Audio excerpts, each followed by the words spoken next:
7h, 9h, Europe 1 matin. Il est 7h41, merci d'avoir choisi Europe 1 matin pour vous accompagner en ce mercredi avec Dimitri Pavlenko jusqu'à 9h. Dans 10 minutes, l'édito politique, on parlera de François Bayrou qui a eu les mots justes hier sur les finances publiques. Je suis à la tête d'un État en faillite, a dit le Premier ministre, pour persuader les Français de l'urgence.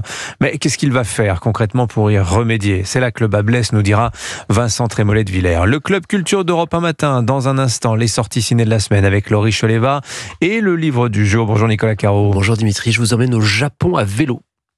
C'est pas à la porte à côté. Dans les rizières, non? Ça va prendre un petit peu de temps, oui. À tout de suite. Mais d'abord, l'édito international d'Europe 1. Nous allons à Harvard ce matin. Bonjour Vincent Hervouette. Bonjour Dimitri, bonjour à tous. Oui, bras de fer en ce moment entre Donald Trump et la prestigieuse université américaine qui lui tient tête, c'est même l'escalade. Oui, alors Harvard a de bonnes raisons de se prendre pour le centre du monde. Ce sont ces 161 prix Nobel qui ont enseigné entre ses murs ou ces 48 prix Pulitzer. Mais ça n'impressionne pas Donald Trump. Il n'est pas sorti de ses rangs, contrairement à une dizaine de ses prédécesseurs à la Maison-Blanche, dont Kennedy, Bush, Obama. Et dimanche, il a sucré les 2 milliards 200 millions de subventions fédérales. La direction de Harvard est restée impavide. C'est un trou dans sa caisse. 11% de son budget, mais elle a un trésor de guerre, 53 milliards de dollars en banque. Et donc avec hauteur, Harvard a refusé net les réformes exigées par l'exécutif. Les progressistes applaudissent, le Parti démocrate se réjouit et la presse approuve. Voilà, restaurer la réputation de l'université la plus ancienne, la plus riche, la plus enviée, mise à mal l'an dernier par sa présidente qui était une plagiaire en série et une antisémite honteuse. Voilà Harvard devenu le symbole de la résistance. Donald Trump a évidemment réagi par la surenchère au défi des mandarins. C'est l'art du deal dans sa version rugueuse. Il s'interroge à haute voix. Peut-être que Harvard devrait perdre son exemption fiscale et être imposée comme une organisation politique si elle continue à défendre sa folie politique, idéologique, soutenant le terrorisme. Poser la question, c'est y répondre. L'arme fiscale est une arme fatale et ça devrait être plus facile d'obtenir désormais des concessions de Harvard que du Kremlin ou de Téhéran. Pourquoi Donald Trump est-il parti en guerre contre les universités? L'angle d'attaque des Trumpistes, ce sont les manifestations pro-Hamas dans les facs après le 7 octobre. L'antisémitisme débridé. On se souvient de la présidente de Harvard, interrogée au Congrès. On lui demande si les appels lancés sur le campus à tuer tous les juifs violent le code de conduite de l'université sur le harcèlement.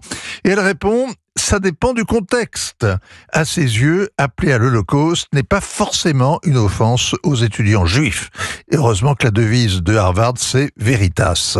On a aussi compris que son plan ambitieux pour remodeler Harvard consistait à effacer le passé, à en faire une Mecque éveillée, antiraciste, non-genrée. L'ambiance qui règne dans les salles de cours s'y prête. Harvard est une des meilleures facs au monde, mais elle est au dernier rang du classement annuel établi par la Fondation pour les droits individuels et la liberté d'expression. Le corps des étudiants est homogène, avec la même vision du monde. 10% d'entre eux se disent conservateurs, 20% se taisent, et les 3/4 se déclarent progressistes. Quant aux profs, ils rasent les murs. S'ils dérogent à la théorie critique de la race, à l'idéologie qui promeut la diversité, l'équité et l'inclusion, eh bien, ils sont cloués au pilori, ils sont virés. Bon, quel est l'enjeu de cette bataille entre la Maison-Blanche et Harvard? C'est ça l'important, parce que les conservateurs pensent que l'université est responsable de l'effondrement moral du pays, que le poisson pourrit par la tête, que les facs sont gangrénées par la théorie marxiste, qu'elles n'enseignent l'histoire que sous l'angle de du suprémacisme blanc à abattre. L'hégémonie progressiste a essaimé des facs aux médias, aux tribunaux, à l'administration et jusqu'aux entreprises. Donald Trump prétend engager la reconquête. Il s'appuie sur la Cour suprême qui a jugé l'été dernier que la discrimination positive était contraire à la Constitution. À gauche, on dénonce la chasse aux sorcières en refusant de voir l'évidence que cette chasse aux sorcières, elle a commencé avec les procès en sorcellerie engagés contre ceux qui ne respectent pas les mots d'ordre du wokisme virulent. Ainsi va le monde, signature Europe 1, Vincent Hervouette. Merci Vincent, 8h moins le quart. 7h, 9h, Europe 1 matin.